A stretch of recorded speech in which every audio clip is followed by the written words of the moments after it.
இயேசுவிற்காக எழும்பிடு ஊழியங்கள் நடத்தும். என் பாத்திரம் நிரம்பி வழிகிறது. மார்ச் 9 ஞாயிற்றுக்கிழமை மாலை 5 மணி முதல் இரவு 8 மணி வரை.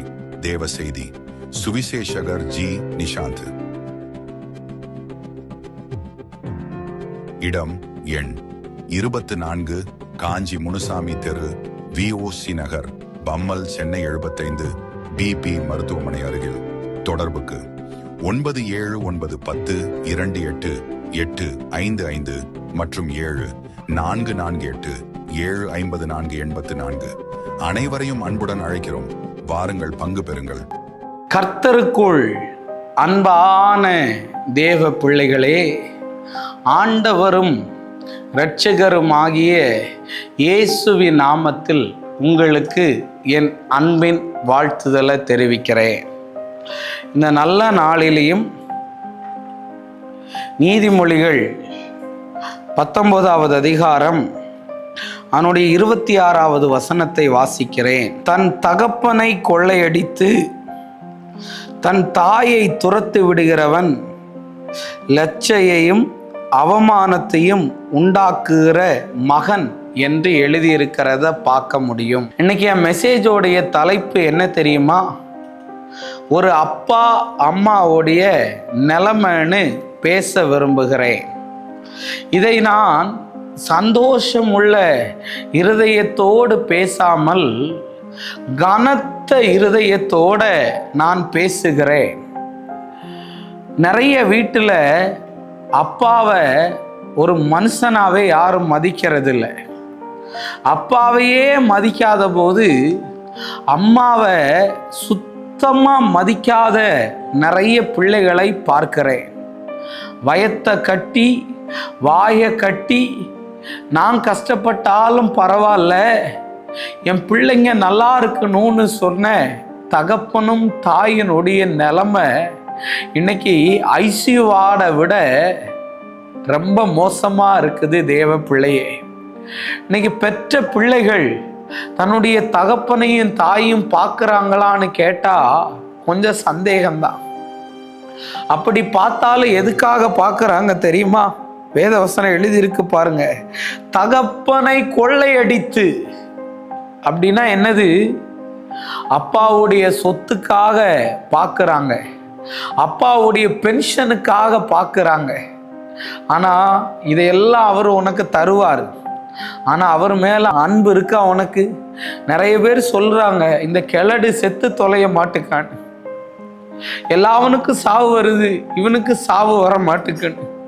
இன்னைக்கு ஏதாவது தகப்பன் பெட்டில் உக்காந்துட்டு ஒருவேளை இன்னைக்கும் கஷ்டமாக வேலையை செஞ்சுட்டு உன் பிள்ளை பார்க்காம அனாத மாதிரி உன்னை விட்டுட்டு இருந்தா கர்த்தர் உன்னை கைவிட மாட்டார். தகப்பனே, தாயை குறித்து வேதம் என்ன சொல்லுது? தன் தாயை துரத்தி விடுகிறவன். இன்னைக்கு நிறைய தாயார மதிக்கிறது இல்லை. நிறைய பேர் தாயை அடிக்கிறாங்க, கெட்ட வார்த்தையில பேசுறாங்க. உனக்காக காடே மேடேன்னு அலைஞ்சு அலைஞ்சு வளர்த்தவங்க இன்னைக்கு ஹாஸ்பிட்டலுக்கு கூட்டிட்டு போக மாட்டுக்க, அவங்கள பராமரிக்க மாட்டுக்க, அவங்களுக்கு மாத்திரை செலவுக்கு பணம் கொடுக்க மாட்டுக்க. அப்படி கொடுத்தாலும் அள்ளி கிள்ளி அள்ளியா கொடுக்க, கிள்ளி கிள்ளி கொடுக்குற. உனக்கு மாசம் இவ்வளோதான் தருவேன், இவ்வளோதான் எனக்கு முடியும். அவங்க உன்னை படிக்க வச்ச போது, உனக்கு ட்ரெஸ் எடுத்து தந்த போது, உனக்கு சாப்பாடு தந்த போது கிள்ளியா தந்தாங்க. எனக்கு இல்லைனாலும் பரவாயில்ல, என் பிள்ளைங்க நல்லா இருக்கணும்னு சொல்லி தந்தாங்க. இன்னைக்கு ஆஃபனேஜை தேடிக்கிட்டு இன்னைக்கு அவங்கள தனியா ஒரு ரூமுக்குள்ள அடைச்சி வச்சுட்டு சுதந்திரமா எதுவும் பேச முடியல. நான் சொல்றத நீ கேளு, வான்னு சொல்லிட்டு போன்னு சொல்லிட்டு அடிமை மாதிரி கையெடுத்து கும்பிடுற இந்த நிகழ்ச்சியை பார்த்துக்கிட்டு இருக்கிற எந்த பிள்ளைகளா இருந்தாலும், எந்த தாயாரா இருந்தாலும், தகப்பனா இருந்தாலும், உன் கஷ்டம் மாறட்டும், உன் வேதனை மாறட்டும், உன் கண்ணீர் மாறட்டும். ஆண்டவரே, அப்பா அம்மாவை பார்க்க முடியாம அடி வாங்கிக்கிட்டு நரக கஞ்சியை குடிச்சிட்டு இருந்தாங்கன்னா ஆண்டவரே, இந்த செய்தி அவர்களுக்கு ஆறுதலாய் மாறட்டும். அப்படி கரும்பு ஜூஸை புளிகிற மாதிரில சக்கையா அவங்கள புளிஞ்சிட்டு தூக்கி எறிகிற. நான் இன்னைக்கு சொல்றேன், மனம் திரும்பாத மகனே, மனம் திரும்பாத மகளே, தயவு செஞ்சு சொல்றேன், இந்த அப்பா அம்மாவுடைய நிலைமைக்கு ஒரு மாற்றம் வரட்டும். நம்ம ஜெபிப்போம். அன்பான நல்ல ஆண்டவரே, இந்த நேரத்திற்காக உமக்கு நான் நன்றி சொல்றேன்.